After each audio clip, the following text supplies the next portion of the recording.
Disons, il y a que le goitre, c'est une hypertrophie de la glande thyroïde. La glande thyroïde, c'est une glande qui se trouve au niveau du cou, juste à la face antérieure du cou.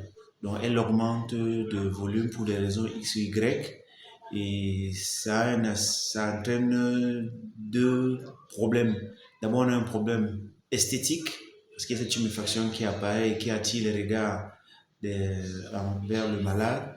Et derrière, donc, cette augmentation également peut entraîner un petit désordre au niveau de l'organisme par une hyperproduction de certaines hormones. Il faut dire que le goitre a des causes multifactorielles qui vont s'associer. On peut avoir des causes génétiques, ça veut dire que dans la famille, on retrouve toute une famille de goitres. On peut avoir des causes environnementales qui sont généralement liées à une baisse de consommation en iode. Et il est généralement recommandé de cuisiner avec du sel enrichi en iode. Et également, pouvant avoir des causes infectieuses, il peut avoir également d'autres causes qu'on ne peut pas réellement déterminer. Mais c'est à l'issue de l'examen, parce que lorsqu'on fait le prélèvement, on analyse la pièce opératoire, qu'on a exactement d'abord le type de goitre et la cause directe qui peut entraîner ce goitre. Déjà, le goitre, ça se soigne.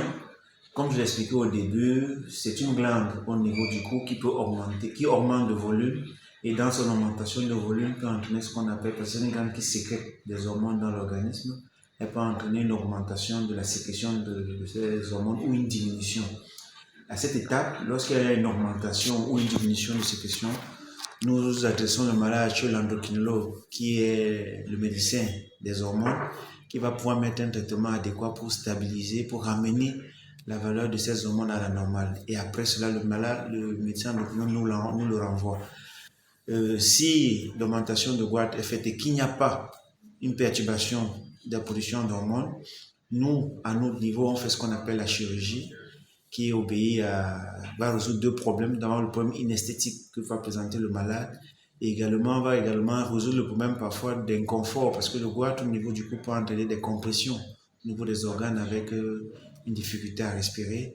Donc, on va faire ce qu'on appelle la chirurgie du goitre pour enlever la pathologie au niveau du cou.